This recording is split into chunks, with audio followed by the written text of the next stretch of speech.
Top of the morning, and welcome to a very special St. Patrick's Day episode of the Bravo Outsider Podcast. I'm your host, Craig O. Midwinter, and with me is a man whose name needs no green dye in order to get into the holiday spirit, Dylan Ferguson. How's it going? Just swell there. It's a Scottish name, but that's fine. I knew it was Gaelic or something. Yeah. It's all the same thing. Doing great. Happy to have my good mic here, so I can talk in low tones. You're sounding really good. Yeah, I won't keep doing that. It might get stuck that way. I might get Austin Butler syndrome. But happy to be back here post Oscars and ready to drink some green beer and get sloppy with it. Yeah, I was looking for some green beer too, but the closest thing I could find was Listerine, and I opted not to go for that. Oh, come on. Let's pressure Craig into drinking Listerine on the show. Let's go. Not very festive of me. Each week, we bring on someone oblivious to the ongoings of the Bravo universe and make them watch the shows to get their outsider perspective. This week's outsider... Enlighten. Yeah, great enlightening is upon us. This week's outsider has more classic computers than Kyle Richard has Birkins. It's Canadian computer collector Dan Huen. Dan, welcome to the show. Oh man, I can tell you guys are dedicated when you make a comparison like that. But yeah, we're over 100 at this point, and I basically, as you can see, live in an e-waste dump. But I like to think I organize it well. Right this on. Is only part of it. So one of the things that we like to do when we start the show is just get our outsiders' background on their experience with reality TV and whether they've watched any Bravo shows before. Yeah, so I would say, like probably most people, my introduction to reality TV kind of initially happened with Survivor. Back in the year 2000, 1999, I think it was.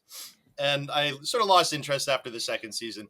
And then I kind of just thought, like, all reality TV sucks, right? And I had kind of that, like, generic guy's approach to it. You know what I mean? Like, ugh, I'm cool. I'm so cool. I don't need this. Like, just, if people know that I like these things, they'll think I'm weak, or...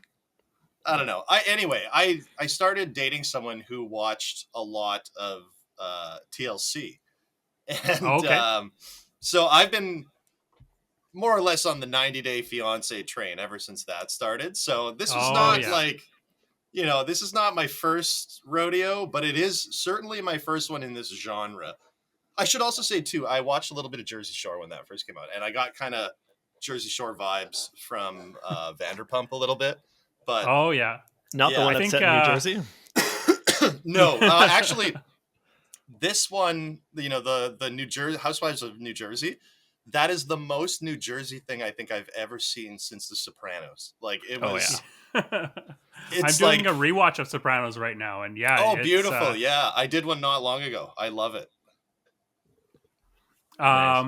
Yeah, I think it's interesting that you kind of bring up the how like there was a long time where like masculinity was at odds with reality TV. It was kind of seen as a feminine genre, but there's I think that is like obviously is changing quite a bit now that we're here to challenge that, right, fellas? Just like that episode of Home Improvement where he's doing tool time and he's like, we're men of the 90s, we help out around the house, right guys? And just the audience is just silent.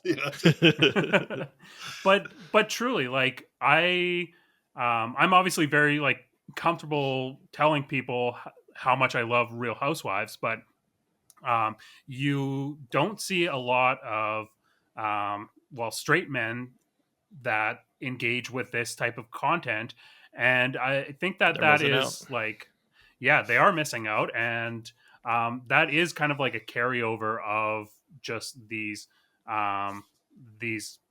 previously held ideas about reality TV, but you don't see that same attitudes being taken towards reality TV that is things like Pawn Stars or Storage Wars or Yeah. or Gold Rush, like that doesn't have the same stigma for some reason.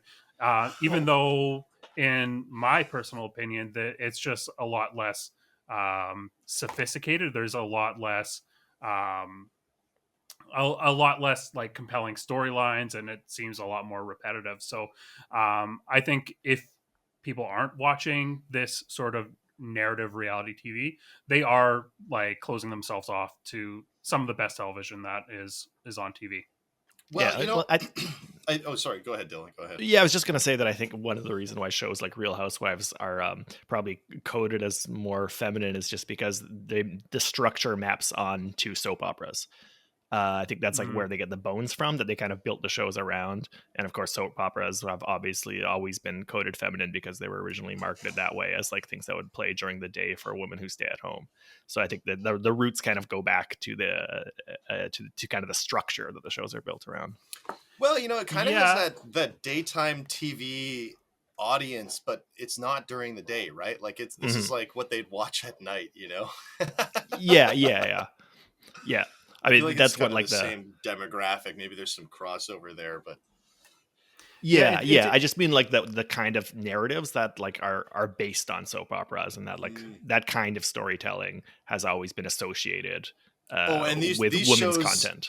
These shows may as well be soap operas because like the whole thing is about dating. You know what I mean? Like so it's my takeaway after watching Vanderpump Rules. It's just like all they're talking about is dating. Like it may as well be a soap opera because soap operas are just about relationships, right? Like, except it's people, I guess. And this is another thing that drives me nuts about reality TV is they're skirting paying actors to act. Like they're getting real people and being like, do this. And then they do it. And like, sometimes it comes off legit. And then sometimes you're just like, like this just feels so forced, like why didn't you just pay the actors in the first place, right? Like I think Bravo actually does a very good job of not making their characters' actions feel forced, but the scenarios are definitely what is forced, and they use outside characters a lot to drive the narrative. So it kind of makes they kind of create a playground for all of these characters to play around in, and they construct these situations in such a way that it will drive the story. But I think that like I didn't get the vibe that they were feeding them lines or anything, but I definitely felt like maybe some of these scenarios were maybe like encouraged by the production team. You know what I mean? Like there's I won't get into it until later because we're gonna get into each episode, but in that Real Housewives episode, like when she drops that information on her friend at the baseball game in the middle of the baseball game, I'm like, this is like the worst time to tell someone something like that. And I'm sure the producers are just like, hey, this would be a great time to go tell her that. You know what I mean? Like, so I think there's probably a little bit of that. It doesn't feel forced necessarily, but I bet you they're like, this would be a spicy moment. And then they kind of just get them in there and, see what happens. I think there are moments where it does feel forced, but that's not a negative for me. Like it's part of the tensions at play is like when you can see the producers and the editors' fingerprints on the material. That's part of the tensions that are kind of pushing and pulling the characters in different directions without necessarily disguising who the people actually are. And sometimes you actually see things about the people that you might not have seen if they weren't kind of resisting or reacting to what seems like an enforced narrative. So for me, that's not necessarily like a flaw. It's part of the tensions that are at play.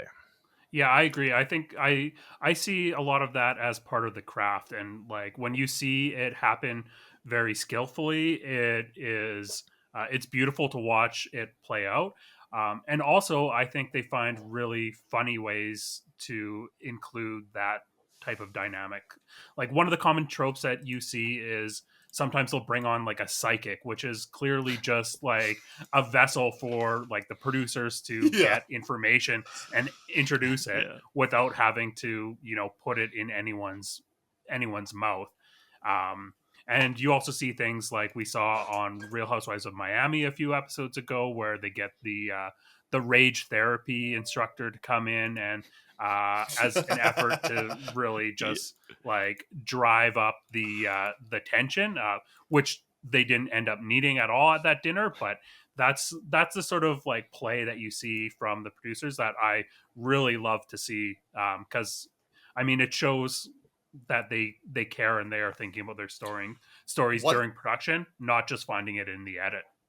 Yeah, well, yeah, that's true. And we don't, though I will say though, one thing I felt about Vanderpump is it felt like maybe they weren't forcing situations, in the classic sense of the word, but I think maybe they were forcing a situation in a lot of times where there was just nothing really going on and they're still taping it. Like some of those conversations, it's like, Lala, I think her name, was talking to her friend who just got divorced, and she's like, "So what kind of man are you looking for?" She's like, "I want someone who cares about me," and it's just like, this is the most like default conversation about love that I've ever heard in my life. Like, why would you keep this? Is it because there was literally nothing else going on? Where you just like, we need footage, get out there, like. It seems like that is a beautiful Katie impression, by the way. Yeah, spot on. I mean, I do want women don't sound like that. I do want to get into that scene specifically a bit later, but for now, let's start off with Real Housewives of New Jersey. Let's launch into it. Sure. Dan, what were your highlights from Real Housewives of New Jersey? Okay, so I thought some of the highlights for me were just. So I do want like specific scenes. I'll start with, I thought the baseball game scene was really interesting and how long it ended up playing out. I felt like a lot of things happened during that baseball game. Mm-hmm. It was almost like half the episode, really. It was like a build up to that and then that. Although I thought the therapy sessions were hilarious. Like both of them. There were 2 therapy sessions. One was with Teresa, I think her name is, at the beginning. Yeah. And then near the end, there's one with that couple. I think it's Jennifer and Bill, or their Jen names. And Bill, yeah. Yeah. And so, the first session I thought was so funny because the therapist says something to her that I think everyone in the world wants to say to this woman, which is, you have the power to make all of this stop. Like, if you're worried about your life being toxic, you have the power to make it stop. Like, your life is literally the product of your actions. And she's like, oh, wow. You know what I mean? Yeah. Like, it's just like, there's all these flashbacks of the episode of her, like clotheslining a table full of drinks and like shouting at people in a restaurant. And it's just like, all these toxic people. It's like, there's a great phrase that I once heard from a boss of mine. And he was talking about difficult clients and stuff. And he's like, it's like, there's an old phrase my mom had, which was, if there's a chair in the middle of the room and everyone keeps walking into it, maybe you should move the chair, And it's like, Teresa, you are the chair, like everyone in the room is just like, ooh, and then the other therapy session that made me laugh was the one with the couple, because as they're going into it, Bill's like, this is going to be awful. And it was. And the whole time she's like, oh, it's going to be great. Remember, we're here to just get stronger. And you can talk about my behavior if you want to. And she's just like, I hate him. And I'll leave him if I have to. You know what I mean? Like, it's just.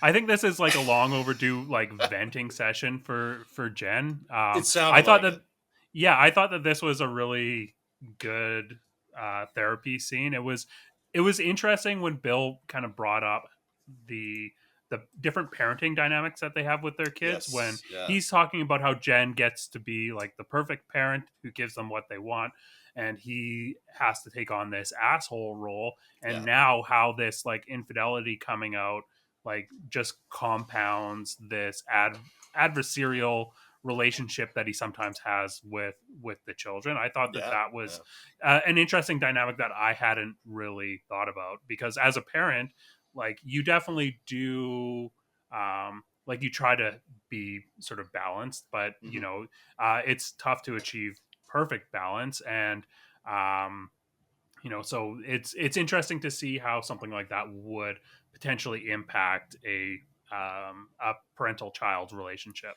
Well, like I can't speak for everyone out there, but I feel like cheating is it's just not like, I mean, I guess maybe some people have found a groove to make it work afterward, but I don't think anyone really gets over that, you know? Like, I think for them to have kept going because they have so many children, I mean, that's an admirable thing to do on some level, but at the same time, like, he effed up huge. Like, I mean, that's not something that you can be sour about after the fact. You know what I mean? Like, oh, well, I have to be the enforcer. Right? Well, now my kids hate me even more because I cheated on their mom. And it's like, who are you mad at, man? You should be mad at yourself because, like, you know, like, you are the product of your actions, right? Like we were saying earlier.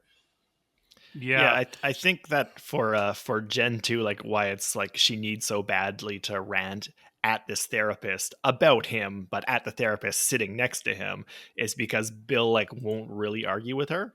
Like Yeah. he's like a pretty like reserved guy and kind of wishy-washy and kind of both sides arguments and stuff, and like he will like grow more stern, but he doesn't really Yes. communicate with her much. So I feel like for her, like she doesn't have that outlet to actually like argue with him because he just kind of is too impassive, just doesn't react enough.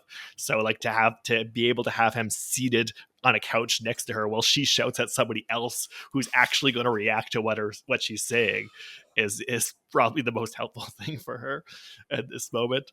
He just And turns I think into a mood ring, you know.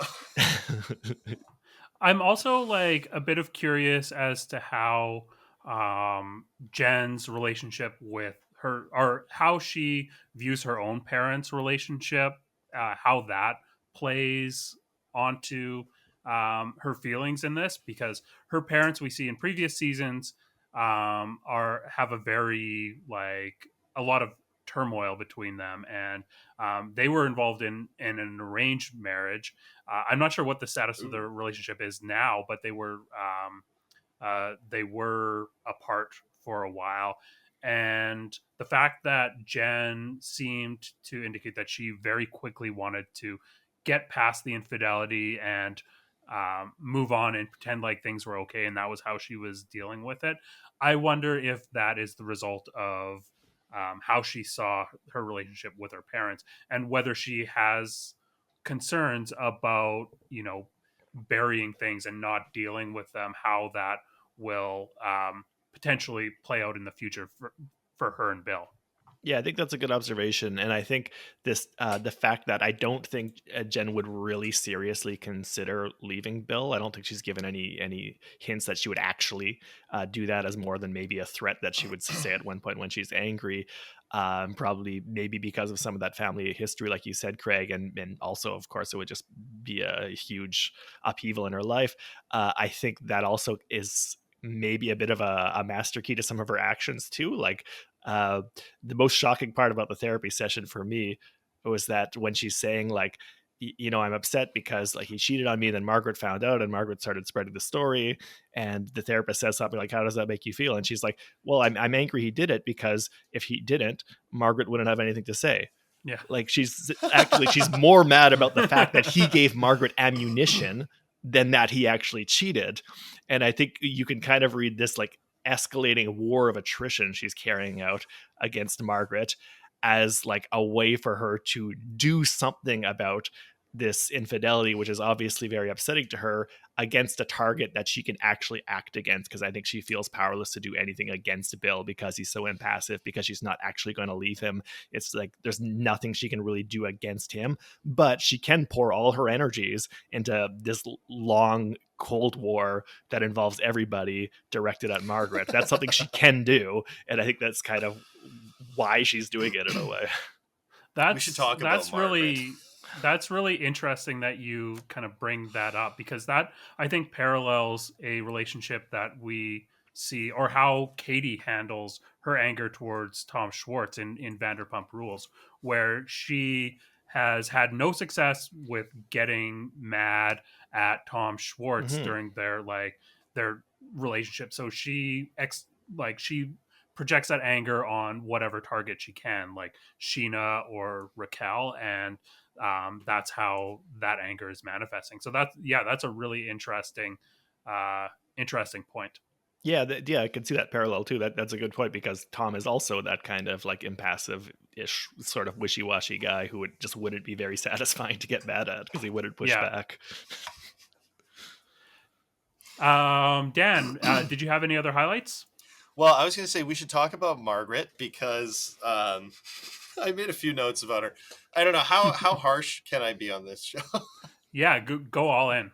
Yeah, they're not listening. So No one's character. listening. All right. So the first thing I said was from the opening montage. It looks like Margaret is made of pudding. And then I said that.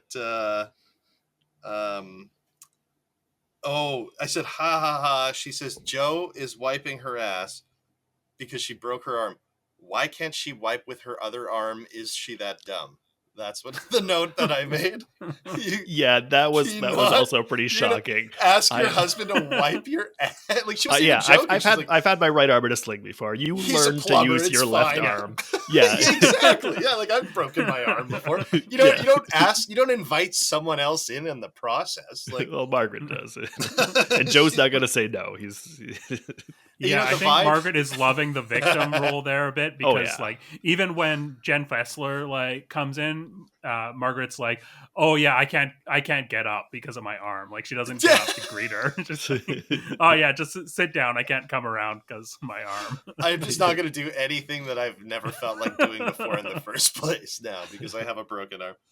I don't know. I think the thing I wrote about her too is that it seems like they're all afraid of her because she's the loudest dog in the pack. You know what I mean? Like, I feel like this whole Jersey Housewives show could just be solved with Caesar Milan. You know what I mean? Like their pack needs to find its order because they're all nipping at each other, and it's just like, and it is the loudest one that's winning. Like, I'm not trying to sound crass, but like that's the best comparison. It's like pack mentality with these people, because all of them are so aggressive.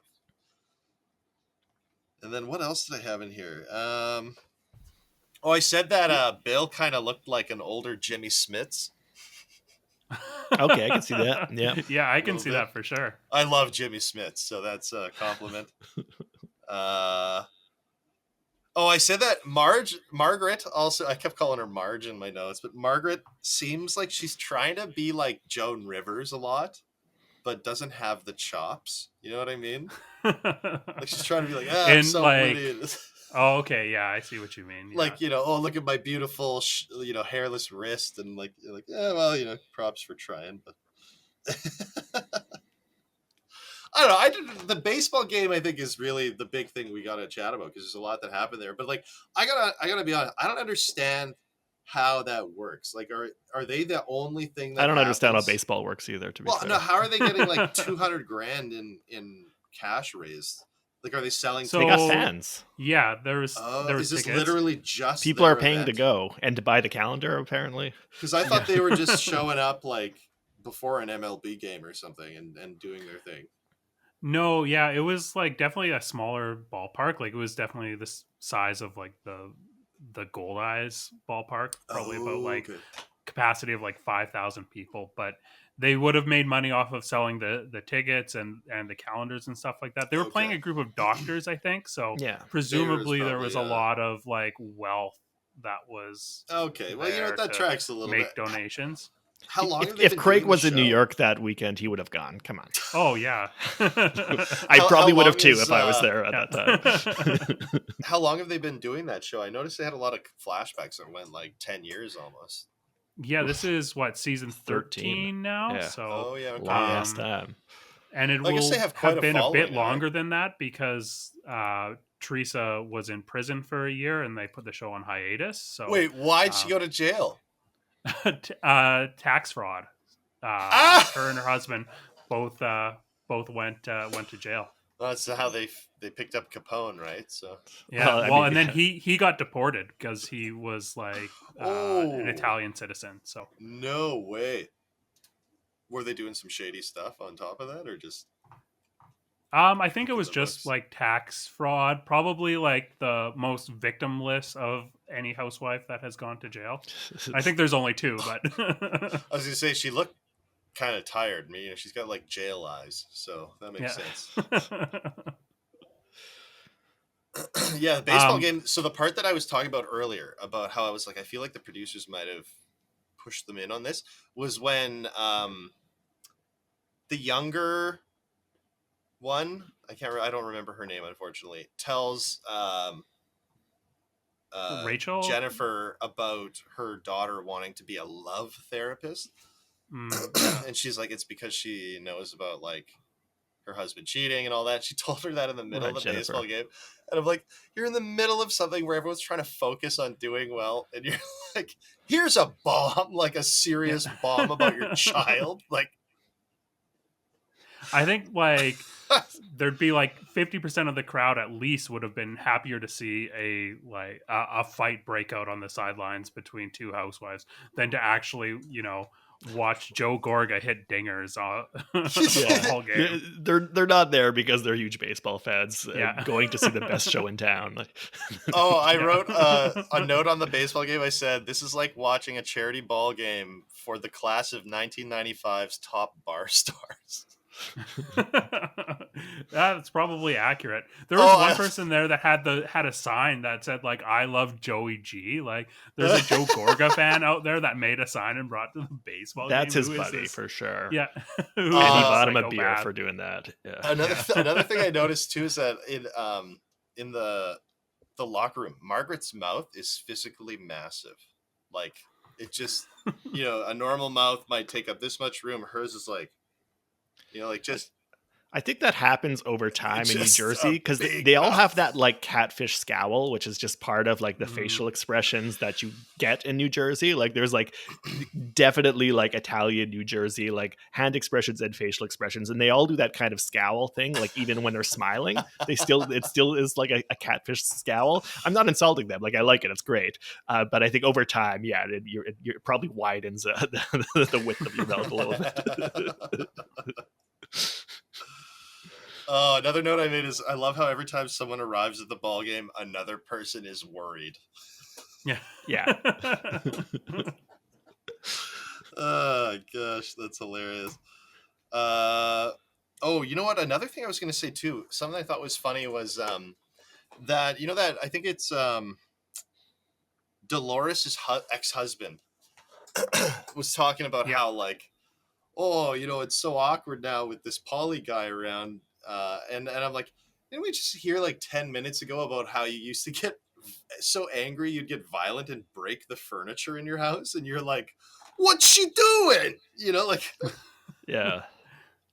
Yeah, I think like he's like pretty open about how he was like a shitty husband in the past. And then they broke up, but then they've had like what we've seen in front of the cameras as this really like model relationship for how they interact and like living together and co-parenting peacefully. Well, it seemed like they handled their divorce well enough for the kids and all that. But like at a certain point, Muscles McPherson's got to realize she's going to move on, right? Like she's not just going to want to be sexless and babysitting for the rest of her life. You know what I mean? Like, one piece of context is that Dolores's previous relationship that we saw last season and the season prior, Frank ended up becoming very good friends with Dolores's boyfriend and was always around. And then even after they broke up, Frank lived with Dolores's ex-boyfriend and they were just like buddies.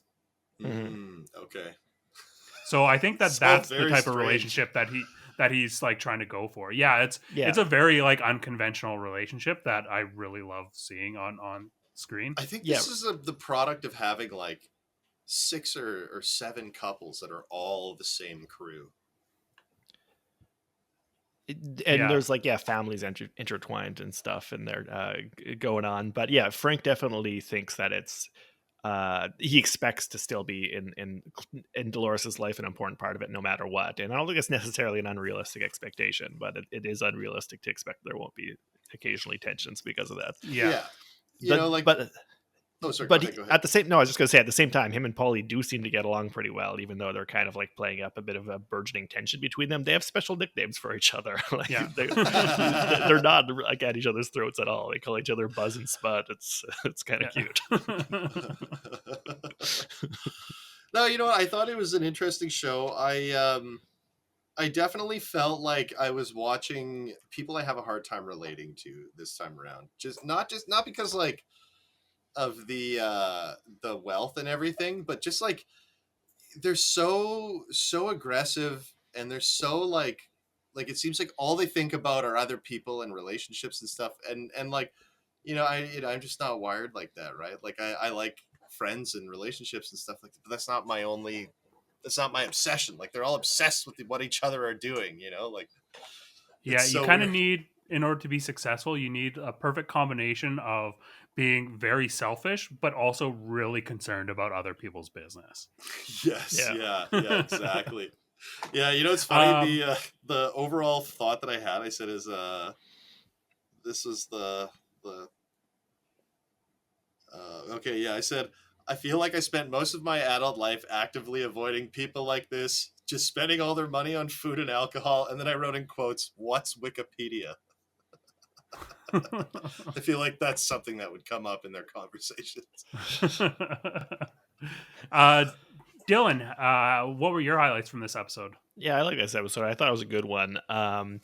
Getting ready for the ball game was cool. Like the moments in the show where I think they kind of come up with setups that are supposed to provoke envy or like a kind of wish fulfillment, I wish I was there kind of thing. They don't always work for me in these shows in general. Like, um, going to a resort in the Bahamas and doing yoga with flamingos was not something that appealed to me. Yeah. But when they're in this like batting cage arcade with like plates full of like nachos and buckets of open wine bottles on ice and like little goblets, I was like, yeah, this looks like fun. I wish I was hanging out there. And then the ball game ruled. Like, I just liked that they actually had the score on screen and actually followed along, and they actually presented a ball game Yeah. more or less. I thought that was a ton of fun, and it's just like great to have people play sports because they become a little more less costed, I guess. They reveal themselves a little bit more sometimes because people get competitive and they get into it, and that's really fun. So there's a lot of fun moments in there. uh you know, Joe cutting his sleeves off and then cutting the sleeves off for his kid because of course his kid's gonna want to do it when he does it. Yeah. And then being so proud of his kid. Danielle making a catch and being super proud of it, and then getting that awesome like home video moment, presumably filmed by Big Phil, of Danielle like getting on the plate with her bat and chewing gum really aggressively, just getting really into it. I thought that was really cute and just like a really great moment showing Danielle's character. So it was just really fun to have a ball game. I mostly just like that a lot, and am still very much enjoying the Cold War between Margaret and Jennifer, where like eventually uh, everybody's alliance that they've had at some point or a favor that they've shown to somebody else is going to get like dragged into this. And you said, Dan, and Margaret's like the loudest dog in the pack. Yeah, that's part of it. The other part is something that Jennifer actually says in this episode, is that she has secrets on everybody. She's like J. Edgar Hoover in this world. She has everybody's secrets, and that's why she holds the power. And Jennifer Aiden is like Richard Nixon in his first term, being like, I know she's got shit in everybody, but we're going to have to find a way to take her down. And I really like that dynamic. So I'm there for that. That's a lot of fun.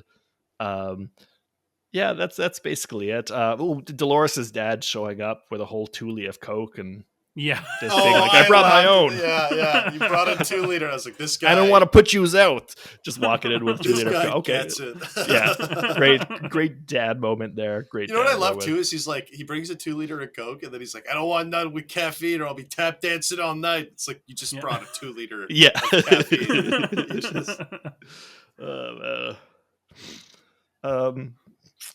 Yeah, that's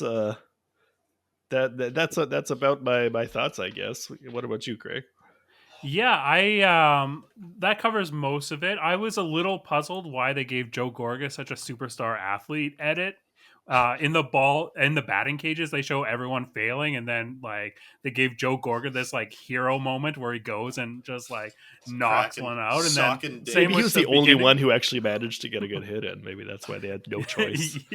Yeah, but then they did it again during the ball game. Like he was like portrayed as this superstar with fans in the crowd. So I thought that was like fun, but it's because he brought the bat into the editing room afterwards. Was that his kid that they were so hyper focused on at the end of the game? The 13-year-old kid that was like playing well. Yeah, it could have been. I don't necessarily remember. He definitely, little Joey definitely had a big moment. There was another kid who had a big moment too, I think. But yeah, definitely Louis' kid. Therese, I think Therese is like, hey, say you dye your hair, and then he's like, oh no, it's just from the sun, and then she's like, oh yeah, like my daughters. Right. That's actually a not bad Teresa impression, I gotta say. One thing that came up, there was kind of a contrast between two comments that had been previously said that were making the rounds. I wanted to get both of your opinions on which you thought was worse, or if you thought either were shit talking, or if it was just making a mountain out of a molehill. So the first one was that Marge had said to Melissa, like, "Oh, you're so pretty, you could be with any ball player you want."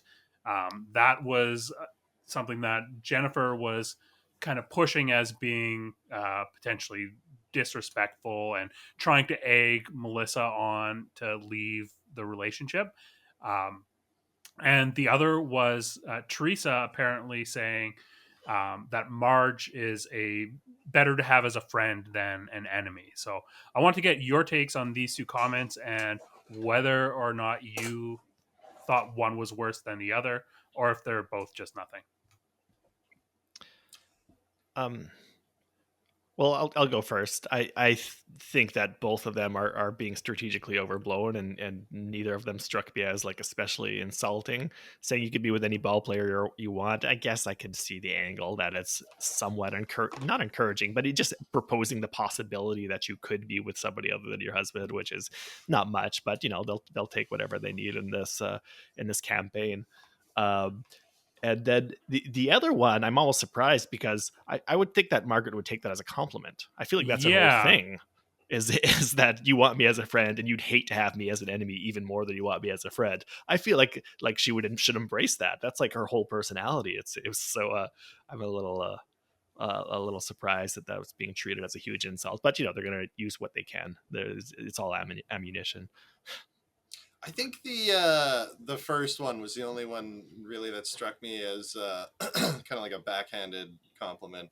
Because, yeah, saying you're beautiful enough, you could be with any baseball player you want or whatever. Like, knowing that she's married, that's obviously like a jab at the husband or at her or whatever. You know what I mean? Like, it's one of those lines where someone would say that to you, you'd be like, all right, like, what are you talking about? Yeah, I kind of lean towards like you said, Dan. I feel like that seems like a bit bigger of a dig, not at Melissa, but at Joe. But I think you're right, Dylan. They're both being used very strategically here in order to try to drive the narrative that each one of these people want to get at. Yeah, and I do like Danielle's interpretation. That's a weird way to compliment somebody. You want to compliment me? You tell me my boobs look perky today. Yeah. That was so good. Yeah.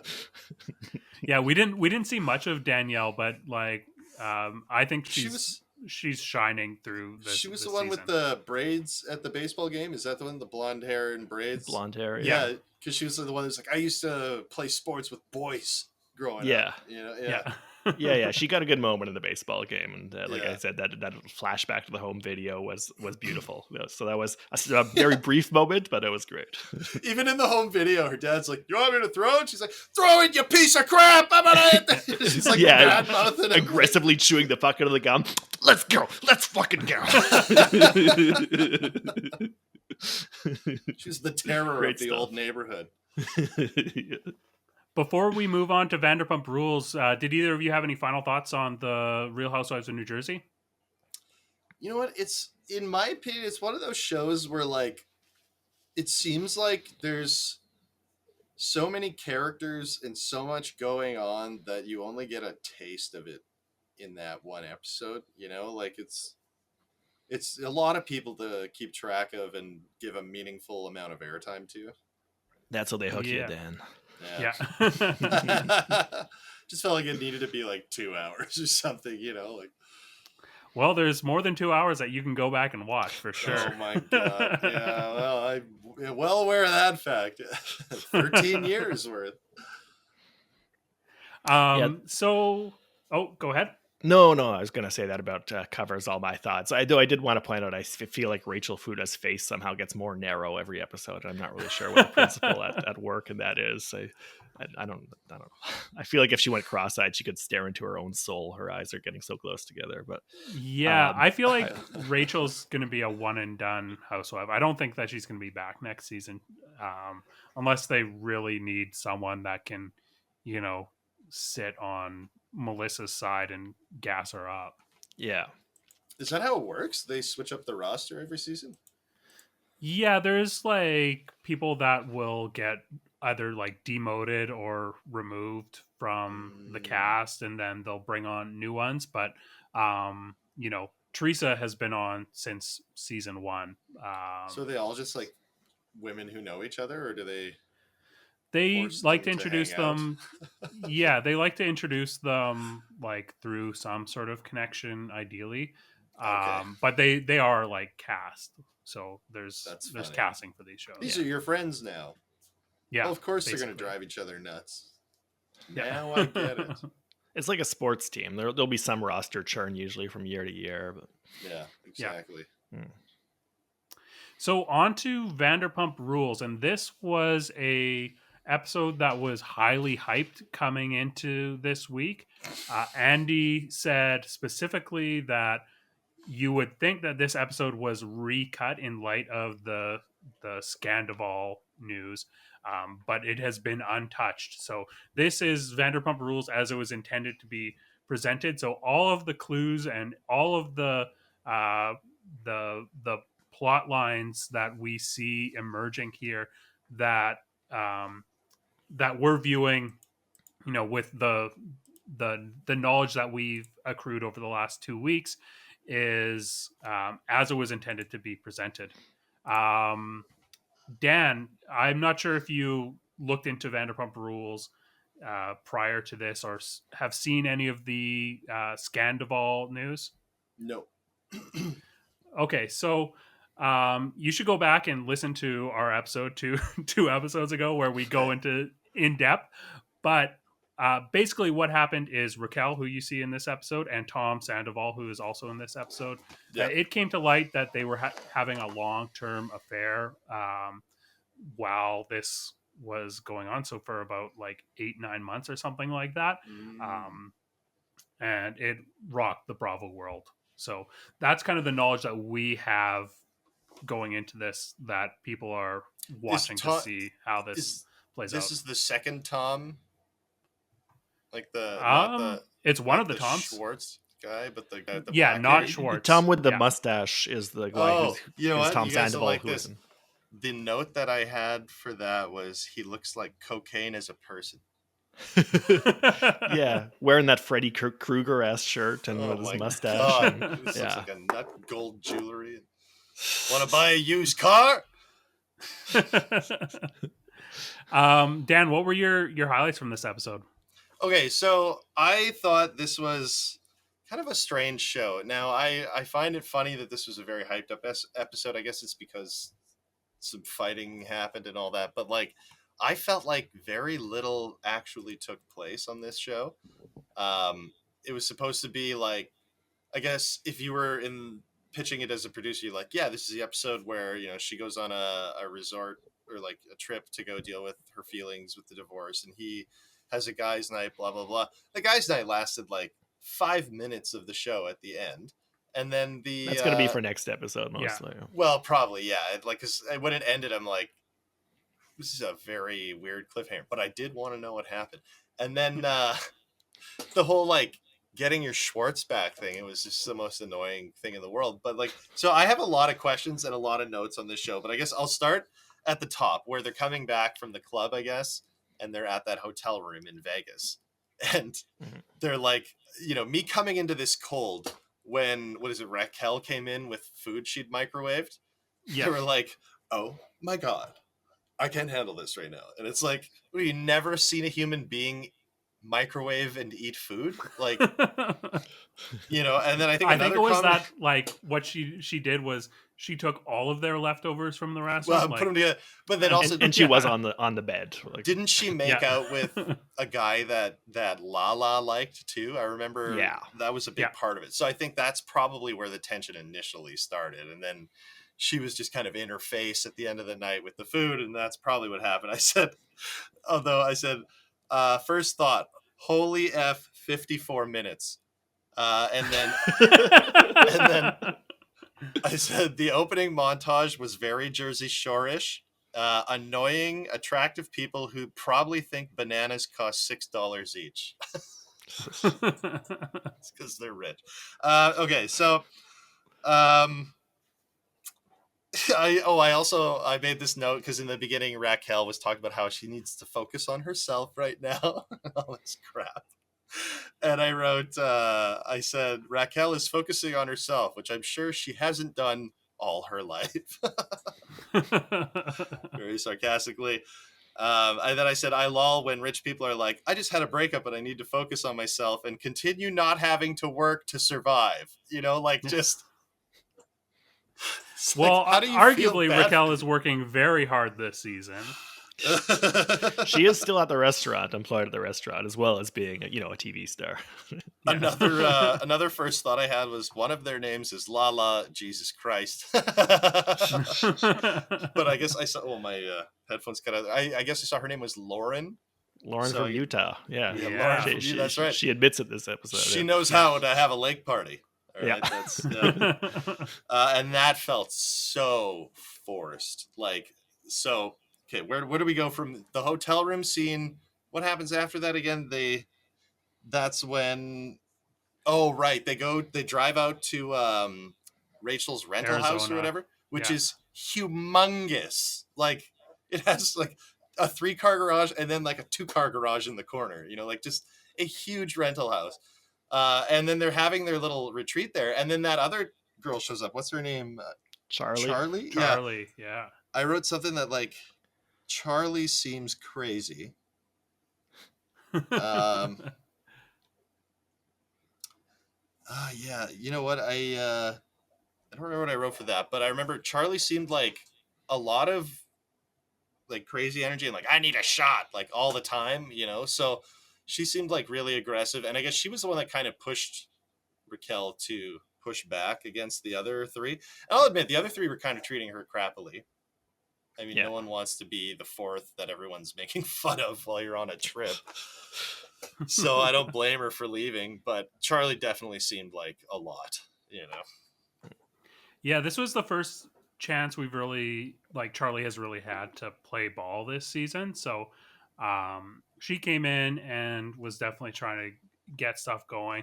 I enjoyed Charlie's presence. I thought that it was really great. I think she came in with a really good read on Christina Kelly. Like, oh, she used to work at SIR, but now she sells lip gloss for a living. It's a really good dig since Christina Kelly. So shady. Christina Kelly was on the early seasons of Vanderpump Rules and never like gained traction as a character. So I thought it was a particularly cutting dig.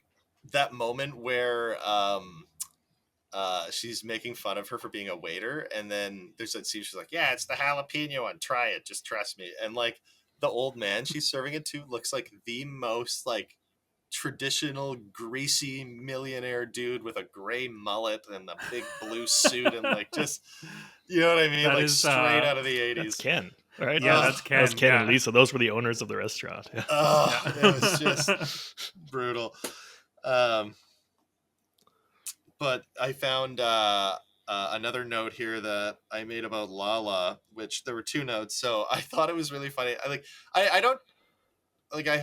I guess these people to a high standard because they're on TV, but I think on some level they're kind of morons. But like, so she said she's lucky like I'm holding it together right now because otherwise I would put her back in her grave. Yeah, I was like, I noticed that too. Back as if she's a zombie, as if like, that's where she came from and that's where she belonged. I thought that was a great line. That was a great line. And then the other one I thought was super funny was how she was like I said, Lala's probably the president of It's Different Because It's Me Club, because like when she's giving Raquel shit on the bed. And Raquel's like, you literally slept with my boyfriend. And she's like, you need to get over that. And it's like, you're giving her shit for the same thing while also telling her to get over it. Not even the same thing, for suggesting that she could potentially possibly do that if Lala had a theoretical boyfriend. Like, not at all the same thing. It's so wrong. Like, I couldn't believe, I can't believe I'm sitting here listening to someone, an adult, actually believe that. Like, just unbelievable. I mean, these people are such narcissists. It's almost painful sometimes. The other thing that I thought was really funny was the whole rental house thing.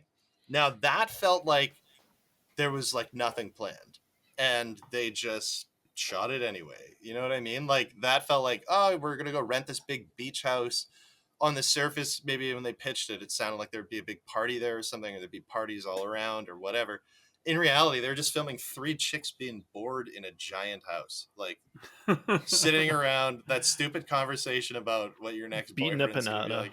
Yeah, exactly. Yeah. Like all these little like gadgets that the production crew probably had to come up with to try and spice it up, even a slight amount. Like it just felt like there wasn't anything going on, you know? And they were kind of making a mountain out of a molehill. Yeah, I think like production was definitely hung out to dry once Raquel and Charlie made the decision to leave. There was nothing really left to do. They had to just play out the rest of this. That boat party that they went to, you could tell they had no interest in those guys. And they're just, and did you notice that all the shots were like super close-ups from the ground, like of them dancing and stuff, and it's like I guess we don't get to see that there's actually nothing happening here. The best part about that is they're leaving and they're like, okay, bye guys. Oh, he fell again. Oh, okay. And then it just ends the scene there, like, oh, he fell again. Okay. He's so wasted. So funny. And then what really surprised me was after that, when they went to that like crappy little bar or whatever, how Lala's that bar looked awesome. She's like, we're leading with the vajayjay tonight. I'm like, what? Oh, that was funny. Yeah, you know, it just the problem that I have with that though is that it did feel dry. Like it felt like they were building it up to be this thing, and then it just ended up being nothing. Yeah, I mean, there were supposed to be 3 other people there that would have definitely stirred things up a little bit. But yeah, you're right. Once Raquel left, this trip basically ends for me. The only other notable thing about it, I think, is the piñata, the Mark Zuckerberg piñata that they take down. Oh, you know what? I made a note that all 4 of them in the car must have like 20,000 in lip fillers on the ride out. Okay, so they don't need airbags for that reason. I have a question about this Tom guy. So Tom Schwartz, the one, he's got this chick in his apartment who's like pumping his tires nonstop, and I'm just assuming this is some girl who wants to bang him or something. You know what I mean? Like, why? She's in a relationship. They're not married, right? No, she's in a relationship. Well, and I found that out later, right? They're getting married, right? Yeah. It made me seem so like I said. So the note I made was, WTF is this Tom thing? This girl helping him sounds like talking is hard for her, like the equivalent of walking in a pool. Well, okay. I'm interested in getting into this. What do you think, like, Sheena's motivation is for? I don't understand it. That's what I'm curious about. Like, I can only, like, the first place I go is that maybe she's got a little bit of a thing for him, because I've never seen a woman go that hard to bat for a guy who's freshly single, you know, unless like they've been lifelong friends or their family, or like there's some thread there. They've been friends for a very long time. They have been friends for a very long time, and I think that's a big part of it is that Sheena is good friends with Tom Schwartz. Like they've been doing the show together for like 10 years. Okay. And I think the other part of it is that Sheena, as I've mentioned in a previous episode, I see her as like a reality TV pro. Like she wants to stir the pot and move the plot. She wants to. She moves things forward. She knows what her job is. She knows the description. So I think it's a combination of both. She wants things to happen. She wants to move forward, and she's actually good friends with Tom, and actually does want Tom to. I laughed so hard at that scene where they're like throwing his clothes out. I said he must be so high on anxiety meds to allow this, unless he's also trying to get with them. But I'm coming in cold, right? I don't know the context here. He's like, they're just throwing his clothes out. I'm like, what is the point of that? And then I have more notes about that later. What's that? Go ahead. Oh no, I was just gonna say, like, I agree with you, Dylan. I think that this is 100% Sheena like showing her chops as a reality TV professional. She, like, in this scene, definitely like gassing him up, setting up the guys' night out dinner, and then later we see her plant the seeds even more by there's just like a quick shot of her and Brock in the park where she makes sure that she gets the line in Team Schwartz. I think like she's definitely like positioning herself. This is get your Schwartz back is so annoying. She said it like 6 times. Let's get your Schwartz back. I'm like, you don't even know what you're saying. Like, you have no idea. You just think it sounds. Oh yeah, no, she's coming up better with than the Schwarzenegger that they bust out at the end. Like, that was kind of adorably dorky at the end when Tom Schwartz is like, yeah, the Schwarzenegger, it's a new nickname he gave me. Oh, if my ex was here, she would hate that. And they're like, well, she's not here, Tom. It's like, oh yeah, she's not here. I'm the Schwarzenegger, just like an 8-year-old boy. It was just so strange to me, and I was trying to piece it all together because, like, you know, there are a couple of Toms and there were divorced people, and I was like, all right, so obviously, you know, connect the dots. These are the 2 people who are married. So like, she was married to him for a long time, but then the other thing I didn't realize was that Raquel girl, she was married to a guy too, wasn't she? Like, almost engaged, married. Yeah. And then he's British or something? Yeah. And somehow that's not the worst thing about him.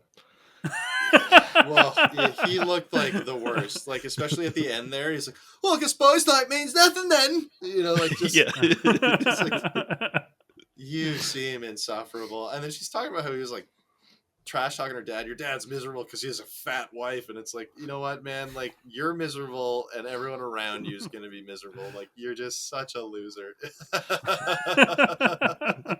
Like, put some respect on James Kennedy's name. DJ James Kennedy. I will never put respect on James Kennedy. I think I've made it clear by now on this show that I find him absolutely noxious. And the other thing too, like, the way that, I don't know, maybe this is just me being 35 now, but like the way all these guys are dressed for the club, just, you know, here I am being an old guy crapping on young people, but it makes me cringe so hard.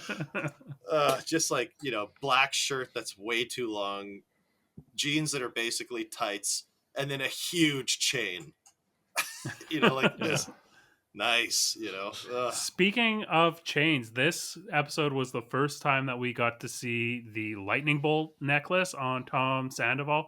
If anyone was looking for clues on the relationship between Tom and Raquel, that was one of the things that came out during the Scandival, was that Sandoval and Raquel had matching lightning bolt necklaces that symbolized their love for each other. And this, I think, was the first episode where we've actually seen it on screen and Tom Sandoval. On Tom, but we haven't seen it on Raquel, have we? No, we haven't. Yeah. So wait, so Raquel was married to the British guy and sleeping with that Tom guy at the same time? No, it was after they broke up. Oh, okay. Which is not taken into account in the show because it wasn't known at that point. Why is it such a scandal that she was sleeping with that guy? Because he's been in a relationship for a very long time. Oh, he was in a relationship. He has been in a relationship for a very long time with Ariana, who wasn't really in this episode. Well, you see her sad about her dog who died. Oh, the blonde girl who was sad about her dog who died. Yeah. So her and Tom have been together for many years. Okay. Yeah, we got that one glimpse of her. Lisa makes a phone call. It's like, oh, I'm just looking at my dog's graves and thought of you. Thinking of you.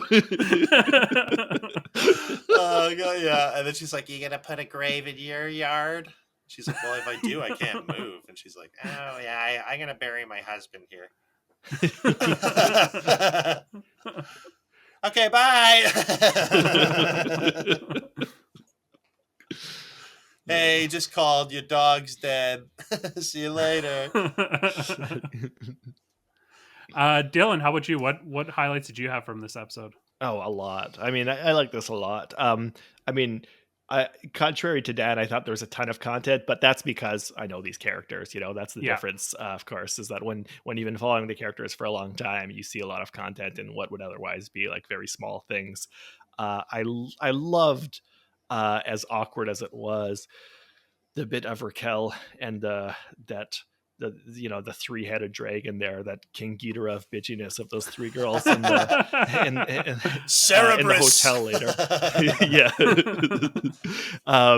I loved that scene. I loved the relationship, just the spatial relationship between the characters. Like when we see the three of them under the cover in the bed with all their heads next to each other, and Raquel sitting on top of the cover at the foot of the bed, trying to engage with them. Just like you understand the situation so much just by how they're placed next to each other. And then Raquel kind of coming and going, and the way that she's kind of lurking around the edge of the door frame while they shit talk her, which like both like perfectly shows how that she's kind of starting to get on the nerves of those three and like really starting to exasperate them, and why they're starting to, in Lala's words, see her as like some kind of undead or revenant, and also just show like how awkward she is and just like how horribly out of place she feels at that moment, and just like that like extreme awkwardness that's going on there, I thought was kind of gut-wrenching and just like a really good scene. I thought that this scene was really amazing, how we got a complete arc for Raquel. It started off with her having just like the best time coming back from the bar. She's like, almost falls off the bed while she's looking for a knife and fork, and very carefree. And it ends with her like crying herself to sleep under her star projector in her room. They were so rude about that. Like, but I love cares? I love that as like a symbol of the age divide between them, because the other girls are like older, they're like later in their 30s, Raquel's in her 20s, and it's like such a young woman in her 20s thing to have that like star projector, I think. So I find that really funny that they use that as like something to mock her, like, oh my god, she has a star projector. Is she listening to music? Yeah, it's Taylor Swift, right? Yeah, of course it is. Newbie question: why is she hanging out with them if they have such an age difference? How did that come together? Same group of friends. So she dated James Kennedy, who prior to dating Raquel, he dated Kristen Doughty, who is Tom Sandoval's ex, who was introduced. So it's a very like incestuous. You don't look like you're taking notes, Dan. You can play this back and take them later. I think another part of it is that Raquel's story at this point is that she's trying to discover herself, as she says. She's trying to get back on her feet because she just had the breakup with James. That was very recent. And she also like used to do like beauty pageants, and she can't do it anymore because she's too old. She looked really young, like 23 maybe or something. Yeah, she's a bit older than that. I think she's like more like she's 27. Like I think they said 27. Right? Yeah, they said it because of the beauty pageant thing. I missed that. Yeah. No, but I mean, she definitely is like very innocent, or definitely comes off that way at least. But I think part of the reason why she wanted to go on this trip and why they encouraged her to go on this trip at first was that she's trying to like have fun and break free and make out with other people and try to get over the fact that she just had this breakup and she's feeling really miserable, obviously. Then there's the paratextual stuff about what we now know, that she's presumably actually sleeping with Tom Sandoval this whole time. But just based on what we see in the episode, she's going through a rough time, and she's trying to and she wants to have fun. And I think that's one thing that's interesting about that scene in the hotel room, is that I feel like Raquel thought she understood the assignment in terms of like, I'm going to get sloppy drunk, I'm going to make out with a stranger, and then we're going to hang out in the hotel room and have laughs together. She knows these girls have done that together a bunch of times. She's known these girls for a while. She's watched the show. Even before she was on the show, this is like a recurring thing on the show, is that they follow them in with cameras after they have a night on the club, and they all hang out in the same hotel bed and stuff. Raquel seems to think I know what to do in this situation. I know how to integrate myself. And then it just doesn't work. Then everybody's just cold with her and treating her like shit. And then she's like doubly baffled because she's drunk as shit. And she thought that she was just doing what she was supposed to do. And instead everybody's like being really mean to her. And that's why I really loved it when Charlie comes down. Like you said, Craig, we finally get to see Charlie becoming more of a character. And then this season, with this moment where she swoops in, and I think to her credit, because she could theoretically like take the side of the three established girls and insinuate herself with them. Instead, she instantly like instinctively sees that Raquel, who's presumably closer to her in age, like Charlie seems pretty young. She instantly sees her as like this mouse in a cage with three cats, like cowering in a corner as they take shots at her, and instinctively takes her side and is actually able to like articulate comebacks and stuff against Lala, which Raquel is just not able to do because Raquel's just not good in those situations. Like she's not very articulate at the best of times.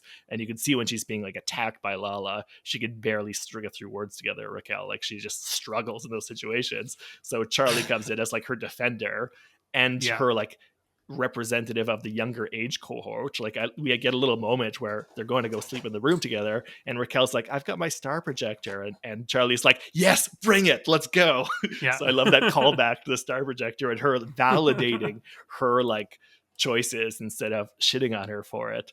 I thought that was really interesting, and to see Charlie embody that role, like it gives her a little more character.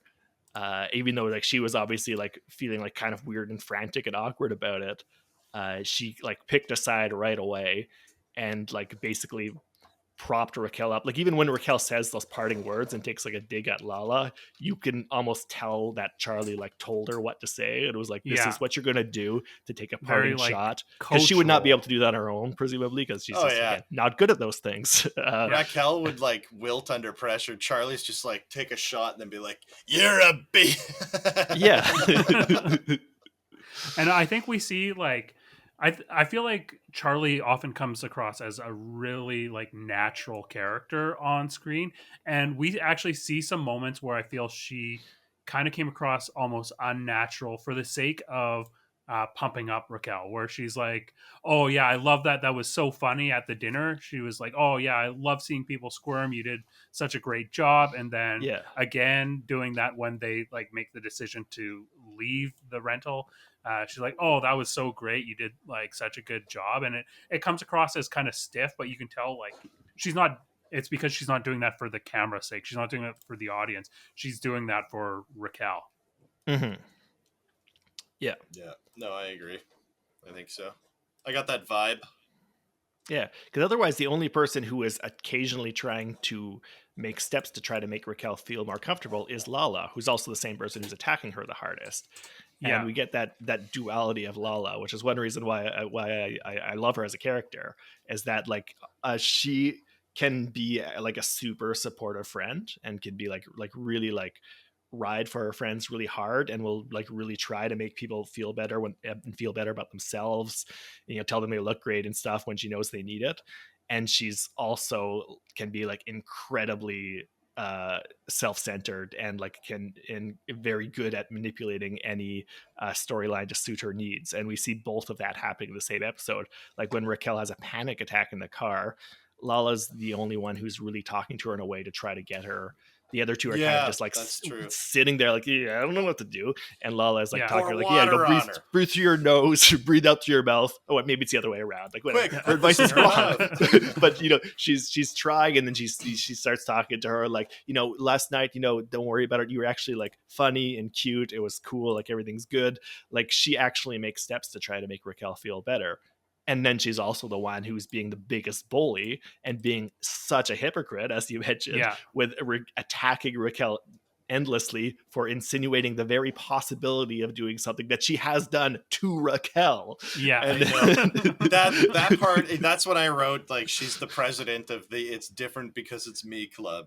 Because that kind of attitude is so hypocritical. It just drives me nuts. Yeah, and she is being very hypocritical, and like even Raquel says, like that's the textbook definition of hypocritical. And I don't necessarily believe Raquel's ever opened a textbook, but she probably has opened a dictionary to check that definition, probably right before she went on air to make sure she was and using by it the right. way, I don't live in a grave. But she was right. Yeah. I think it was interesting to me. I feel a lot of parallels between Lala and what we see from Margaret this season on New Jersey, in terms of how You're all about the parallels this one. I like it. I've just seeing lots of parallels because Lala, she kind of made her name and her personality being the proud mistress. And then all of a sudden it's the most offensive thing in the world to bring up that this happened six years ago. She's like picking and choosing how she is receiving and framing information in a way that's very similar to how Margaret is going to take, this piece of information where Teresa was calling her a better friend than an enemy. It's something that she would normally, we see like Margaret using that as like a point of pride in the past, but now all of a sudden she's going to use it strategically to force this narrative. Yeah, though I don't know if Lala was ever like necessarily proud of being a mistress, because she used to deny that her man was married for a long time, or pretended she didn't know, or maybe didn't know, who knows, like how much. I think there's a lot of maybe willful ignorance on her part, as we've discussed before. But I think like I agree with her to be angry about the use of the term mistress, and that's the other thing she does. Lala loves to like use feminist language too, and you've got the same duality. Sometimes she uses it very well and makes good points, and sometimes she uses it very self-servingly. Like I actually agree with her when she says like, I just hate that word mistress, because kind of like what I've already said about why I kind of support Raquel through the whole Scandival thing is that people automatically will attack the woman who's not in a relationship. Yeah, and that's true. Yeah, and instead of necessarily attacking the dude who is in the relationship, whose responsibility it actually is to not cheat on their partner. Yeah, that's true. And so I kind of understand why Lala hates the word mistress being thrown around, because it's another one of those words like homewrecker or temptress or stuff. But then she's and like, she even says like, Randall never has to defend himself. It's always on me. Yeah, though he might in a court of law, hopefully. Yeah, soon. Old Lil Harvey. But then when she like tries to underline why Raquel's comment was so bad by saying like, as a woman, saying that to me as a woman, and Charlie's right to say like, who made you the spokesperson of women? And like, Raquel's a woman. Everybody at this table is a woman. Like, why? What are you talking about? Like, you don't just get to use that every time you want to claim that your injury is like more serious than it otherwise would be. It doesn't apply to every situation. But again, that's the duality of Lala. That's how she works. I also found that very interesting. One, did you have any other highlights? One more thing to add on to what Dylan was saying. The part that I laughed though is when Raquel's like, "You were a mistress," and she's like, "I hate it when she's like, don't call me a mistress." And then Raquel's like, "Well, you slept with a married person." Like, just... Yeah, no, I think Raquel was kind of fumbling at that point, because like Charlie had hit the nail on the head by bringing up hypocrisy, and Raquel would have been better to just drill down on that. Instead, she kind of, as she always does when she's under pressure, just kind of fumbles and is like, blah, blah, blah, blah, "You were a mistress." Like, no, that's you're not going to score the point. Try and play that one. Yeah, they Lala and Raquel are like balsamic and olive oil. Yeah, as James Kennedy says, invoking two things which famously go very well together. Yeah. I know, I thought that was hilarious. Yeah. That's what most salad dressings are. Yeah. Dylan, did you have any other highlights? Oh, surely, but I'll try not to take up too much time. Let me just go through my novel full of notes. I mean, basically, I brought up most of the things I think I wanted to. Also, just it is enjoyable to watch these three women try to kind of figure out Raquel's deal, as Raquel is also trying to figure out her deal, and they're kind of trying to grapple with the possibility that maybe they're harboring a cuckoo in their nest, and that maybe she's gonna be capable of something more devious than you'd think, which we now know is the case, using the word devious loosely. After she's been drinking, I wouldn't trust her around my man. Yeah, which I think is probably the kind of thing that's being referred to by like Andy Cohen when talking about lines of dialogue that will have new resonance with what we know now. But I still remain sympathetic to Raquel just because she's in such a vulnerable position and is just having a really rough time of things for whatever combination of reasons. And that was a difficult situation to be put into, for sure. When you're in a vulnerable situation and you're going on a trip with people who are only tolerating you, it's probably gonna end poorly. That I think covers the main points of what I liked about the episode, I guess. Yeah, I guess the only other thing that I really wanted to talk about is the decision to edit this in a way that was sympathetic to Raquel, when they could have easily constructed this in a way that wasn't so sympathetic. I think like there is a comment about how Raquel has kind of co-opted 2 nights of this party that's supposed to be about Katie. That's a pity party, and I think like Katie definitely has at this point the most valid beef with Raquel, and chooses not to get into it. And in her words, she's very gracious. I because feel she's making it clear to Raquel that that she is being gracious, that she's being tolerated only. She's making it clear to Raquel that she's only being tolerated, and that she could turn the table on her at any second.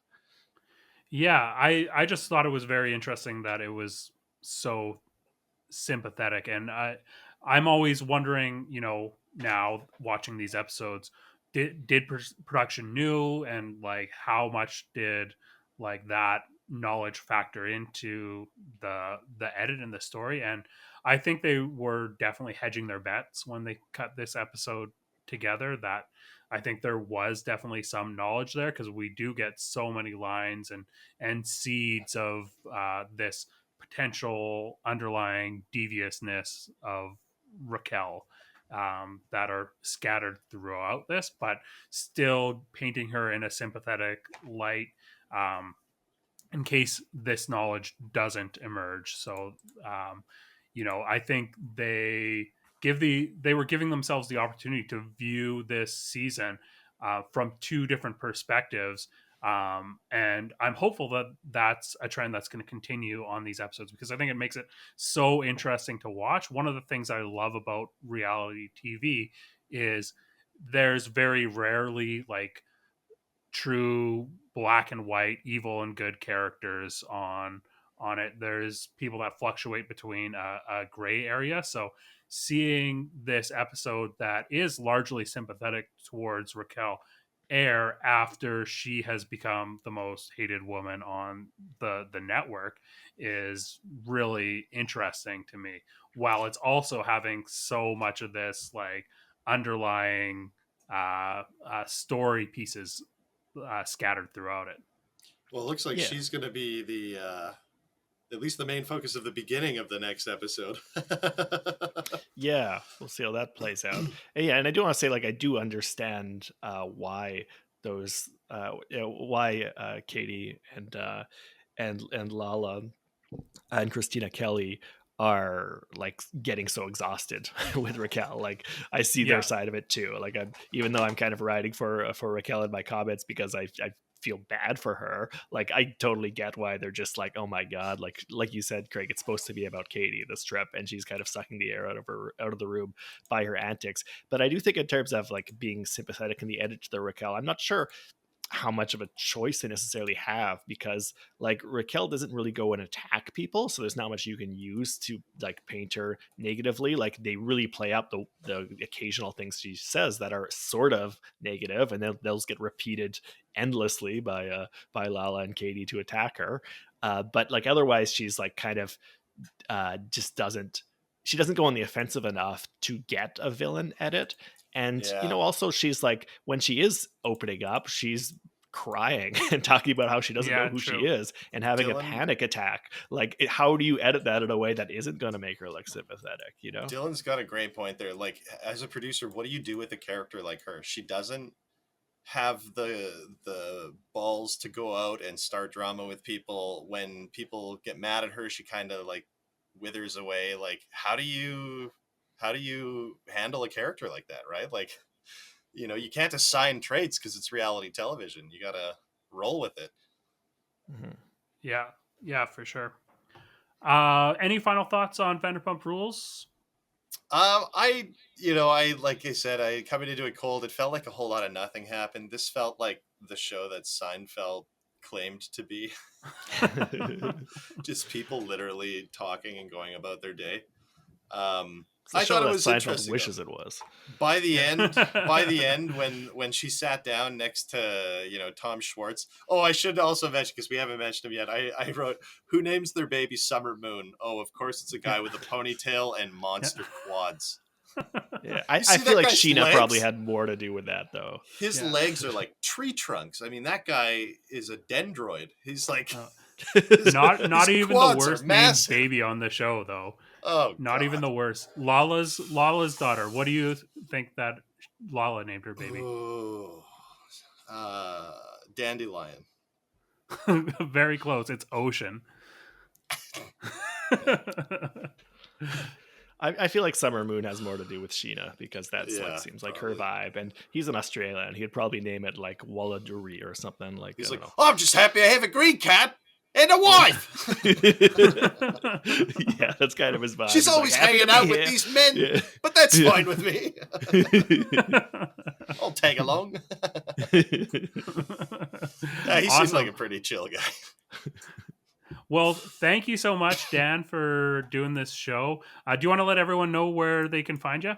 Oh, yeah. You know what? If you're interested, I have a YouTube channel called Canadian Computer Collector. We're almost at 2,000 subs. And when we hit 2,000, we're giving away a Nintendo 64 wireless brawler controller for the original system. So, not sure if there's a lot of crossover in Bravo reality television and opening up old computers. But if you happen to be one of those people, check me out on YouTube, Canadian Computer Collector. Awesome. And Dylan, yourself?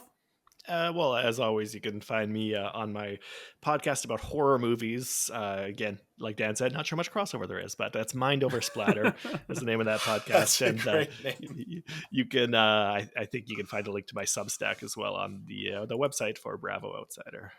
Yeah, and that website is bravooutsider.com. We're also on Instagram at Bravo Outsider. Until next week, keep it real. That's what we're saying. Yeah. I'll allow it. That's what the slogan that we workshopped over the past 3 hours is keep it real.